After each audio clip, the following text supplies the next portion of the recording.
দর্শক এ বিষয়ে বিস্তারিত জানাতে সচিবালয় থেকে আমাদের সাথে যুক্ত হচ্ছেন সহকর্মী সাদ বিন শফিক।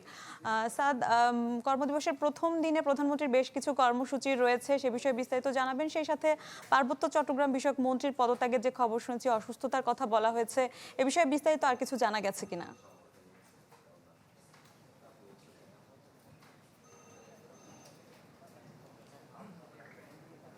মিলা সচিবালয়ে সাধারণত ঈদের পরের প্রথম কর্মদিবসটা কিছুটা ঢিলেঢালাভাবে শুরু হয় এবং ঈদ শুভেচ্ছা বিনিময়ে চলে কর্মকর্তা কর্মচারী মন্ত্রী সচিব যারা আছেন তাদের মধ্যে।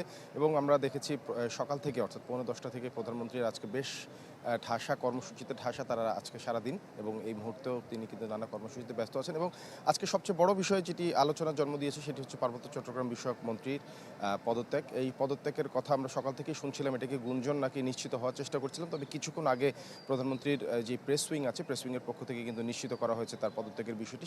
শারীরিক অসুস্থতার কথা বলে কিন্তু তিনি পদত্যাগ করেছেন। আপনি জানেন যে ফেব্রুয়ারিতে সরকার দায়িত্ব নেওয়ার পর প্রায় 105 দিন চলে, এর মধ্যে কিন্তু প্রথম কোনো মন্ত্রী তার পদ থেকে পদত্যাগ করলেন। এবং সার্বিকভাবে পদত্যাগের পেছনে আর কোনো কারণ আছে কিনা বা তার ব্যক্তিগত মতামত কি, সেটি আমরা কিছুক্ষণের মধ্যে হয়তো জানার চেষ্টা করব।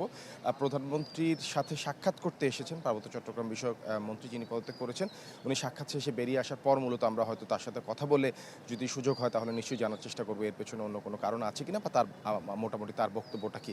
এর বাইরে আজকে সারাদিন জুড়ে বিভিন্ন মন্ত্রীদের সাথে কথা হয়েছে। মূলত যে বিষয়টি ঘুরে ফিরে এসেছে সেটি হচ্ছে ঈদের ছুটিতে যে মর্মান্তিক ঘটনাটি ঘটেছে আদ্দিন হাসপাতালে, সেই বিষয়ে একটি তদন্ত কমিটি গঠন করা হয়েছিল এবং তদন্ত কমিটি কিন্তু আগামী 3 তারিখ অর্থাৎ আগামী পরশুদিন প্রতিবেদন দেওয়ার কথা আছে। আজকে স্বাস্থ্য মন্ত্রণালয়ে এসেছিলেন সরকারের অ্যাটর্নি জেনারেল, তিনি আসলে সেই তদন্তের আইনগত বিষয়াদি একটু খুঁটিনাটি আলাপ আলোচনা করার জন্য এখানে এসেছিলেন। এর বাইরে আরও একটি ঘটনা কিন্তু সবাই আসলে বিস্ময়ের জন্ম দিয়েছে, সেই হাসপাতালে যে বেকারি ছিল, তবে সেই বেকারিটি কিন্তু পরিবেশ অধিদপ্তরের ছাড়পত্র পাওয়া, এবং পরিবেশ অধিদপ্তর কিসের ভিত্তিতে সেই বেকারি ছাড়পত্র দিয়েছে সেই বিষয়টাও কিন্তু আজকে আলোচনা এসেছে এবং সেটিকে তাদেরকে কিন্তু আসলে জানানোর জন্য বলা হয়েছে।